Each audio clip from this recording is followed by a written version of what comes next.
முடிவுரை. நாம் 51வது அத்தியாயத்தை முடித்துவிட்டு கடைசி அத்தியாயத்திற்கு மூல நூலில் 52வது அத்தியாயம் வருகிறோம். இதில் முடிவுரையாக சொல்லும்போது ஹேமந்த் பந்த் மராத்திய புனித நூல்களில் உள்ளபடி இதுவரை உள்ள அத்தியாயங்களில் கூறப்பட்டுள்ள விஷயங்களை பாடல்களாக அட்டவணைப்படுத்தி எழுதப்போவதாக கூறியிருந்தார். ஆனால் துரதிருஷ்டவசமாக அம்மாதிரி அட்டவணை ஹேமந்த் பந்தின் எழுத்து பிரதிகளில் இல்லை. எனவே பாபாவின் ஆசி பெற்ற சிறந்த பக்தரான தானேவை சேர்ந்த மாஜி மம்லதார் திரு BV தேவ் என்பவர் அதை அமைத்து வழங்கினார். ஆங்கில புத்தகங்களில் ஆரம்பத்தில் அட்டவணை கொடுத்து ஒவ்வொரு அத்தியாயத்தில் கண்டுள்ளவற்றை அதன் தலைப்பில் கொடுப்பது போல் இந்த அத்தியாயத்தில் கண்டுள்ளவற்றை அட்டவணையின் கடைசியாக கருத வேண்டாம். எனவே இதை முடிவுரையாக கருதுவோம். துரதிருஷ்டவசமாக இந்த அத்தியாயத்தின் கையெழுத்து பிரதியை சரிபார்த்து அச்சிடும் வரையில் ஹேமந்த் பந்த் உயிருடன் இல்லை. அது அச்சகத்துக்கு அனுப்பப்படும் சமயம் தேவ் அவர்கள் அவற்றின் முடிவற்ற நிலையையும் சில இடங்களில் புரிந்து கொள்ள முடியாத நிலையில் இருப்பதையும் கண்டார். ஆயினும் அது அவ்வாறே பிரசுரிக்கப்பட வேண்டியதாயிற்று. அவற்றின் முக்கியமான தலைப்புகள் இங்கு சுருக்கமாக கொடுக்கப்பட்டுள்ளன. சத்குரு சாய் மகிமை.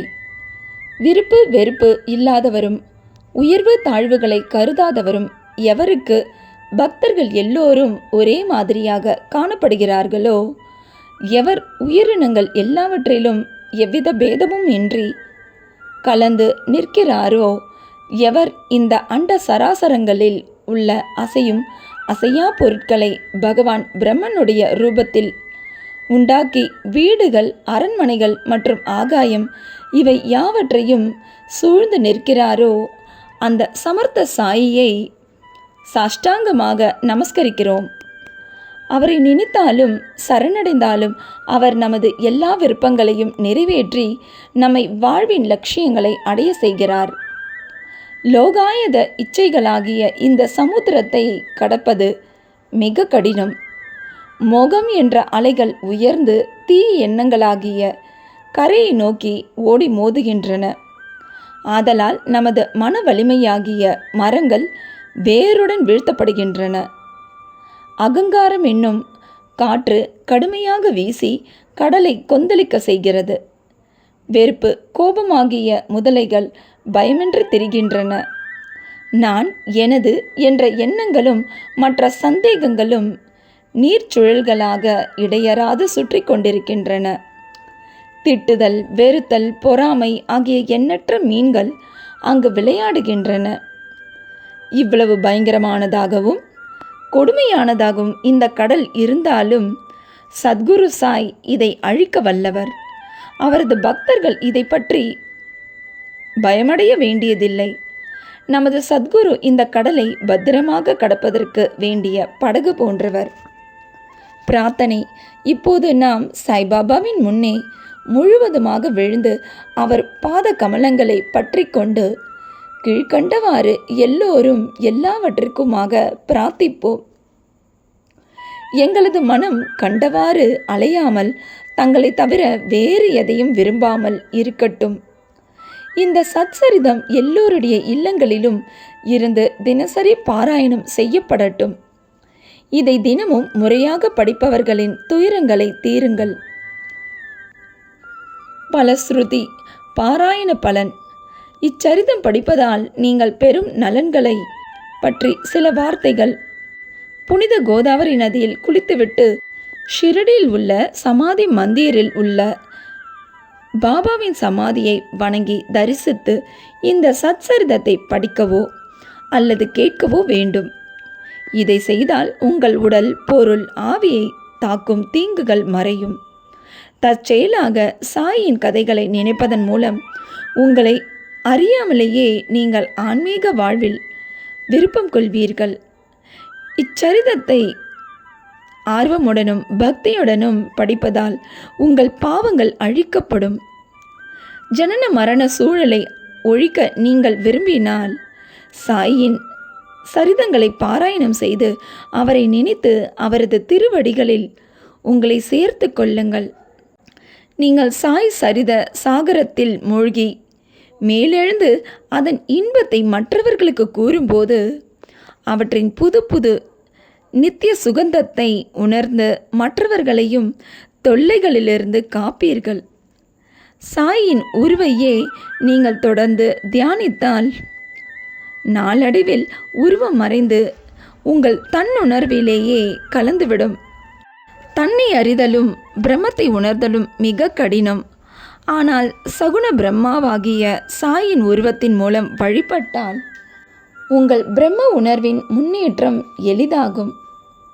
பக்தனானவன் தன்னை சாயியிடம் பரிபூர்ண சரணாகதியாக்கிவிட்டால் தன்னுடைய தனித்தன்மையை இழந்து ஐக்கியமாகி கடலுடன் நதி சங்கமிப்பது போல் அவருடன் ஒன்றாகிறான். கனவிலோ உறக்கத்திலோ அல்லது விழித்திருக்கும் நிலையிலோ இவ்வாறு அவருடன் இரண்டர கலந்தால் நீங்கள் சம்சார பந்தத்தை ஒழிக்கிறீர்கள். யாராயினும் குளித்துவிட்டு அன்புடனும் உண்மையுடனும் இதை ஒரு வாரத்திற்குள் படித்து முடித்தால் அவர்களை பீடித்த கேடுகள் மறையும். படிக்க கேட்பவர்களுக்கு வரும் அபாயங்களும் நீக்கப்படும். இதை பாராயணம் செய்து செல்வத்தை விரும்புபவன் செல்வத்தையும் நல்ல வியாபாரிகள் வியாபாரத்தில் வெற்றியையும் அடைவர்.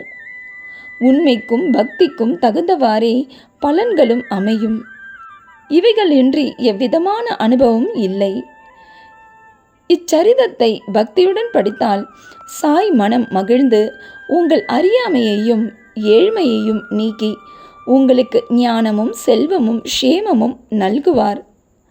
கருத்தூன்றிய மனதுடன் ஒவ்வொரு நாளும் ஒரு அத்தியாயம் படித்தால் அது எல்லையற்ற ஆனந்தத்தை கொடுக்கும். தனது நலனை எவன் மனதில் கொண்டுள்ளானோ அவன் கட்டாயம் கவனமாக படிக்க வேண்டும். தொடரும் பிறவிகளில் ஒவ்வொரு பிறவியிலும் எப்போதும் சந்தோஷமாக அவன் சாயை நினைப்பான். முக்கியமாக குரு பூர்ணிமா, கோகுலாஷ்டமி, ராமநவமி, நவராத்திரி, பாபா சமாதியான விஜயதசமி தினங்களில் இச்சரிதம் வீடுகளில் பாராயணம் செய்யப்பட வேண்டும். இதை கவனமுடன் படித்தால் உங்கள் ஆசைகள் நிறைவேற்றப்படும். அவர் பாத கமலங்களை உங்கள் மனதால் நினைப்பதால் சம்சார சாகரத்தை சுலபமாக கடப்பீர்கள். இதை கற்பதால் நோயாளிகள் குணமுற்று திடகாத்திரமடைவர், ஏழைகள் செல்வம் அடைவர், கீழ்நிலையில் உள்ளோரும் நசுக்கப்பட்டோரும் உன்னத நிலை பெறுவர். மனம் சலனங்களிலிருந்து விடுபட்டு ஒருநிலைப்படும்.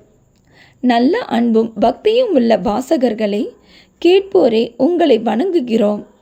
வணங்கி ஒரு வேண்டுகோள் விடுக்கிறோம். தினமும் மாதக்கணக்கிலும் படித்த சாயின் கதைகளை ஒருபோதும் மறக்காதீர்கள். நீங்கள் எவ்வளவு ஆவலுடன் படிக்கிறீர்களோ அல்லது கேட்கிறீர்களோ அவ்வளவுக்கவ்வளவு நாங்கள் சாயினால் உற்சாகமூட்டப்பட்டு உங்களுக்கு சேவை செய்வதில் உதவியாக இருப்போம். இதன் ஆசிரியர் வாசகர் இருவரும் ஒத்துழைத்து உதவி செய்து மகிழ்ச்சியுற வேண்டும். பிரசாத் யாசனா, பிரசாதம் கோரல். கீழ்கண்ட பிரசாதம் அல்லது உதவி கோரி பிரார்த்தித்து இவ்வத்தியாயத்தை முடிக்கிறோம். வாசகரும் பக்தர்களும் சாயின் பாத கமலங்களை சர்வ பக்தி பூர்வமாக நினைக்கட்டும்.